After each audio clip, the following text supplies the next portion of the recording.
에크하르트 톨레의 이 순간의 나 6장. 인간 고통의 대부분은 불필요한 것들입니다. 당신이 마음의 관찰자가 되지 못하고 마음의 지배를 받는 한 고통은 계속 생겨납니다. 고통이 생겨나는 이유는 있는 그대로를 받아들이지 않거나 그것에 무의식적으로 저항하기 때문입니다. 저항은 생각의 차원에서는 판단의 형태로 나타나며 감정의 차원에서는 부정적으로 표현됩니다. 고통의 강도는 현재의 순간에 얼마나 저항하느냐에 달려있고 얼마나 강력하게 마음과 자신을 동일시하느냐에 따라 달라집니다. 마음은 항상 지금 이 순간을 부정하려 하고 그것으로부터 벗어나려 합니다. 말하자면 마음과 자신을 더 많이 동일시할수록 고통은 더 심해집니다. 그러나 지금 이 순간을 존중하고 받아들인다면 고통과 괴로움 그리고 에고의 지배를 받는 마음으로부터 자유로워질 수 있습니다. 어떤 영적 가르침은 모든 고통이 궁극적으로 환상일 뿐이라고 말합니다. 맞는 말입니다. 문제는 이 말이 당신에게도 진리인가 하는 점입니다. 그저 믿는 것만으로 저절로 당신에게 진리가 되지는 않습니다. 나머지 인생을 고통 속에 살면서도 그것은 그저 환상일 뿐이라고 우길 셈입니까? 당신이 환상이라고 우긴다 해도 고통에서 벗어날 수 있을까요? 여기에서 우리는 이 진리를 깨달을 수 있는가에 대해 말하려고 합니다. 다음의 내용을 스스로 경험하여 현실로 만드세요. 스스로를 마음과 동일시하는 한, 다시 말해 영적인 의미에서는 무의식의 상태에 있는 한 고통을 피할 수는 없습니다. 여기에서는 주로 감정적 고통에 대해 말하려고 하는데 감정적 고통은 신체의 고통과 질병의 주요한 원인입니다. 원한, 증오, 자기연민, 죄의식, 분노, 우울, 질투는 물론이고 심지어 가벼운 조바심마저도 서로 다른 형태의 고통일 뿐입니다. 쾌락이나 감정적 도취는 고통의 씨앗을 품고 있으며 시간이 지나면서 고통은 모습을 드러냅니다. 황홀감을 얻기 위해 마약을 복용하는 사람들은 순간의 황홀감이 금세 나락으로 떨어지며 쾌락이 견디기 힘든 고통으로 바뀌는 경험을 합니다.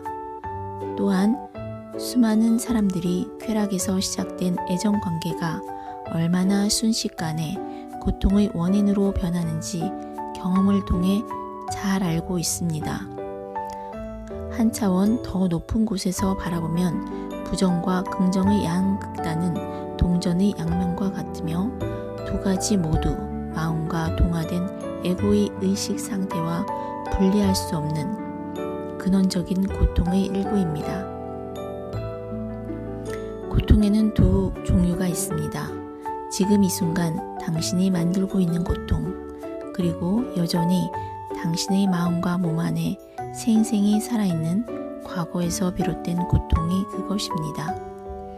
지금 이 순간의 힘에 다가가지 못한 상태에서 당신이 경험한 모든 감정적 고통은 당신 안에 살아있는 고통의 앙금을 남깁니다. 그 앙금은 이미 그곳에 자리하고 있던 과거의 고통과 합쳐져서 당신의 마음과 몸 안에 자리 잡습니다. 물론 그 중에서 어린 시절 이 세계에 대해 무지했기 때문에 겪었던 고통도 포함되어 있습니다. 그리고 이렇게 축적된 고통은 부정적인 에너지장을 만들어 당신의 몸과 마음을 지배합니다. 만약 당신이 이 부정적 에너지장을 그 자체로 권리를 지닌 보이지 않는 실체로 바라볼 수 있다면 진실에 매우 가까이 접근하고 있는 것입니다. 이것이 바로 감정적 고통체입니다. 고통체는 휴먼기와 활동기의 두 가지 상태로 존재합니다.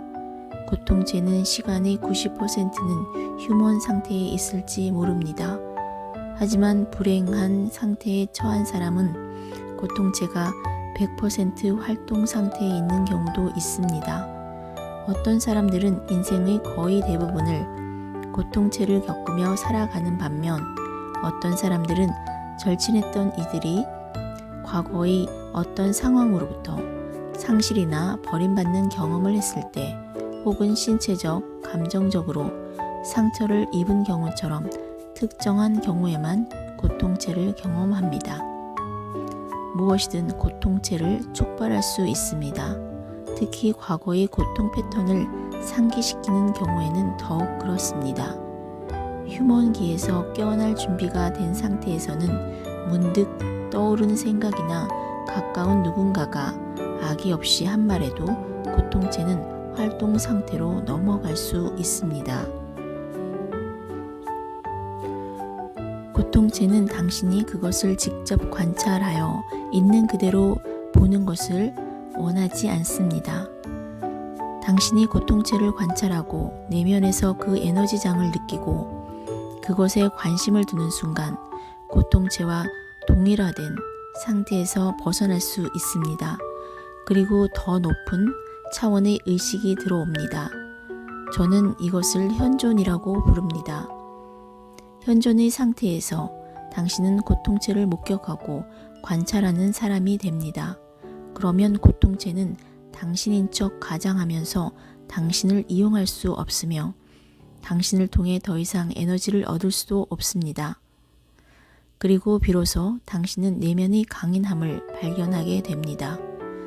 어떤 고통체는 마치 떼를 쓰는 아이처럼 다소 불쾌하게 느껴지기도 하지만 해를 끼치지는 않습니다. 하지만 사악하고 파괴적인 괴물이나 진정한 악마같이 느껴지는 고통체도 있습니다. 어떤 경우에는 신체에 폭력을 가하기도 하지만 감정적인 폭력을 행사하는 경우가 훨씬 많습니다.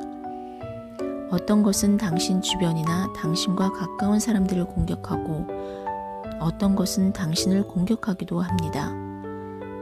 그러면 당신이 삶에 대해 갖고 있던 생각과 감정은 매우 부정적이고 파괴적으로 변합니다.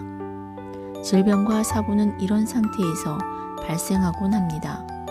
심각한 경우에는 고통체에 시달리다 자살을 하기도 합니다. 잘한다고 생각했던 사람들이 갑자기 이질적이고 험악한 모습을 보일 때에는 큰 충격을 받기도 합니다. 그럴 때에는 상대방보다 당신의 내면에도 그런 모습이 있는지 관찰하는 것이 훨씬 더 중요합니다. 어떤 형태든 당신의 내면에 불행의 징후가 나타나는지 살펴보세요. 그것이 당신의 고통체를 깨우고 있는지도 모릅니다.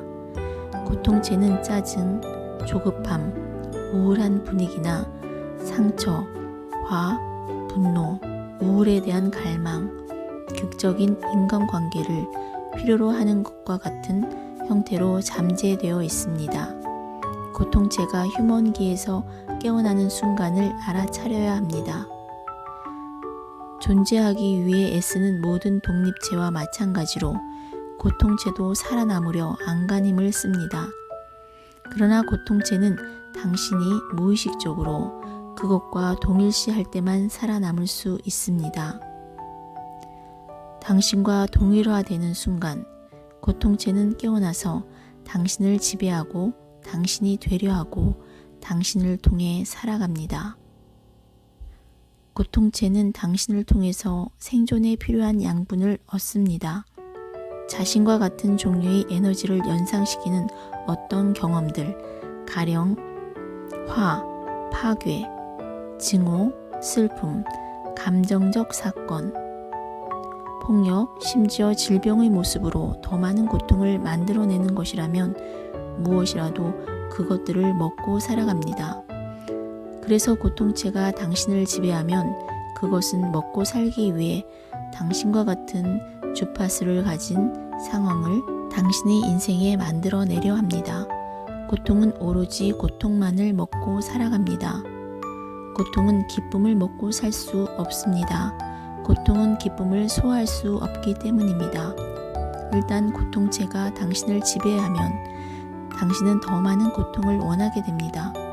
그래서 고통체의 희생양이나 하수인이 되어 자신에게 고통을 가하거나 스스로 고통 겪기를 바랍니다. 혹은 두 가지 모두를 원하는 경우도 있습니다. 사실 고통을 주는 것과 고통을 겪는 것 사이에는 커다란 차이가 없습니다. 물론 이것을 의식하지 못하고 당신은 고통을 원하지 않는다고 격렬하게 반발할 겁니다. 그러나 자세히 들여다보면 자신을 위해서든 다른 사람을 위해서든 당신의 생각과 행동이 지속적으로 고통을 유지하려 한다는 것을 알 수 있습니다. 이것을 진정으로 자각하게 되면 고통의 패턴은 사라집니다. 왜냐하면 더 많은 고통을 원한다는 건 미친 짓이며 의식적으로 미친 상태에 있는 사람은 아무도 없기 때문입니다. 에고의 어두운 그림자인 고통체는 의식의 빛을 두려워합니다. 자신의 정체가 탄로나는 것을 두려워하고 있습니다.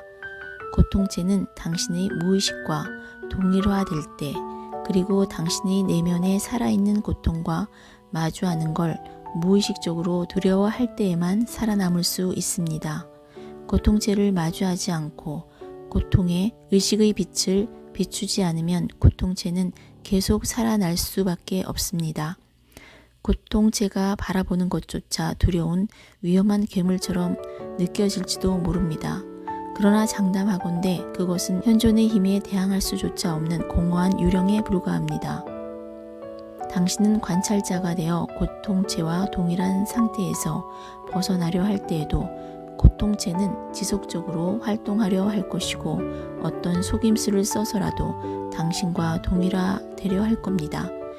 비록 당신이 자신과 동일시하며 고통체의 힘을 불어넣지 않아도 그것은 어느 정도 관성을 가지고 있습니다. 굴러가던 바퀴가 더 이상 힘을 가하지 않아도 잠시 동안은 계속 앞으로 나아가는 것과 마찬가지입니다. 이 단계에서는 몸의 여기저기에서 고통과 통증을 느낄 수도 있지만 오래 가지는 않을 것입니다. 현재의 순간에 머무르세요. 의식적으로 깨어 있으세요. 항상 깨어있는 내면의 보호자가 되어야 합니다. 고통체를 직접 주시하여 그것의 에너지를 느낄 정도로 현재의 순간에 있어야 합니다. 그러면 고통체는 당신의 생각을 지배하지 못할 것입니다. 그러나 생각이 다시 고통체의 에너지장과 이어지는 순간 당신은 고통체와 자신을 동일시하게 되고 고통체는 다시 당신의 생각을 먹이 삼아 활동하기 시작합니다. 가령 분노가 고통체의 에너지 진동을 주도하고 있다고 가정합시다. 누군가가 당신에게 했던 일에 대해 분노하면서 그 사람에게 어떻게 되갚아 줄지를 곰곰이 생각하고 있다면 당신은 무의식의 상태로 빠져버리고 고통체가 당신의 자리를 차지합니다. 분노의 밑바닥에는 항상 고통이 자리하고 있습니다. 혹은 우울감에 휩싸여 부정적인 마음의 패턴에 지배당하고 인생이 정말로 형편없이 굴러간다고 생각하기 시작하면 생각은 고통체와 연결되고 당신은 무의식에 빠지며 고통체의 공격에 무방비 상태가 됩니다. 무의식적이라는 것은 어떤 정신적, 감정적 패턴을 자신과 동일시한다는 의미입니다. 이는 곧 관찰자로서의 자신이 존재하지 않는 상태를 의미합니다.